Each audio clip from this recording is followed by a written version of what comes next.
Donald Trump అంచనాలు దారుణంగా తల్లకిందులైనవి. అనుకున్నది ఒకటి, జరుగుతున్నది ఒకటి. యుద్ధం త్వరగా ముగించొచ్చు అనుకున్నాడు ట్రంప్.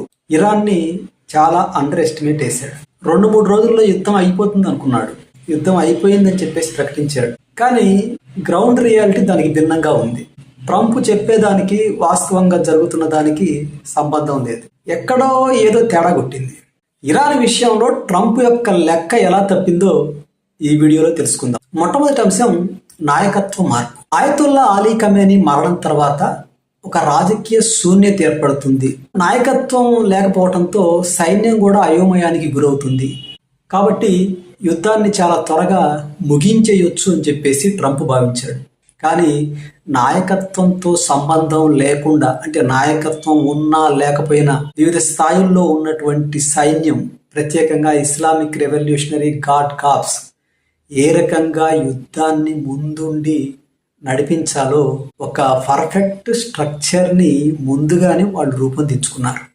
అంటే అక్కడ నాయకత్వంతో పని లేకుండా సైన్యంలో ఉండే వ్యక్తులు ఎవరు ఏ స్థాయిలో ఏ రకంగా యుద్ధం చేయాలో ముందుగానే వ్యూహం రచించబడింది. దీన్ని అంచనా వేయటంలో ట్రంప్ దారుణంగా ఫెయిల్ అయ్యాడు. ఇక రెండవ అంశం ప్రజల యొక్క తిరుగుబాటు.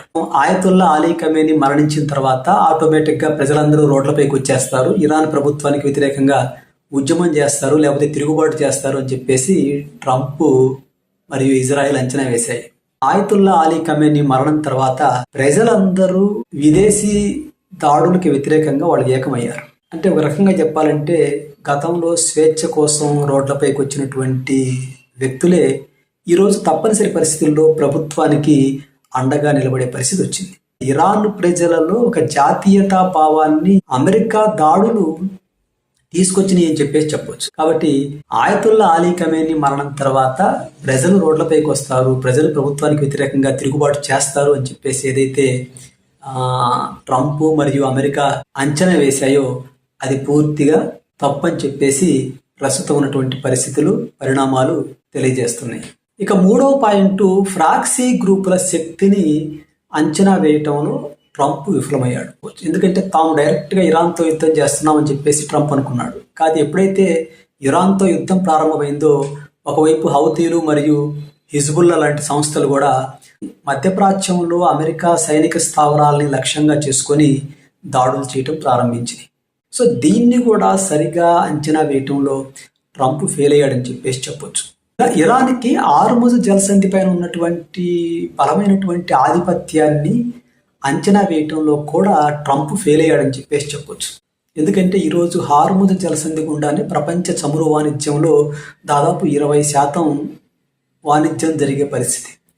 ఇలాంటి పరిస్థితుల్లో హార్ముజ్ జలసంధిని ఇరాన్ దిగ్బంధనం చేస్తే ఆర్థికంగా ప్రపంచం పైన పడేటువంటి ప్రభావాన్ని అంచనా వేయటంలో ట్రంప్ ఫెయిల్ అయ్యాడని చెప్పేసి చెప్పొచ్చు. ట్రంప్ అసలు హార్ముజ్ జలసంధి అనేది పెద్ద విషయం కాదు, ఈ విదేశాల యొక్క నౌకలకి రక్షణగా అమెరికా నౌకలు కూడా సెక్యూరిటీగా వస్తాయని చెప్పేసి ఆయన ఏదేదో మాట్లాడాడు. హార్ముజ్ జలసంధిని దిగ్బంధనం చేసి దాదాపు 10 రోజులు దాటుతున్నా కూడా ఏమి చేయాలో అర్థం కాని పరిస్థితుల్లో ట్రంప్ ఉన్నాడు. అంటే హార్ముజ్ జలసంధి పైన ఇరాన్కు ఉన్నటువంటి ఒక బలమైనటువంటి ఆధిపత్యాన్ని అంచనా వేయటంలో ట్రంప్ అటర్ ఫెయిల్యూర్ అయ్యాడు.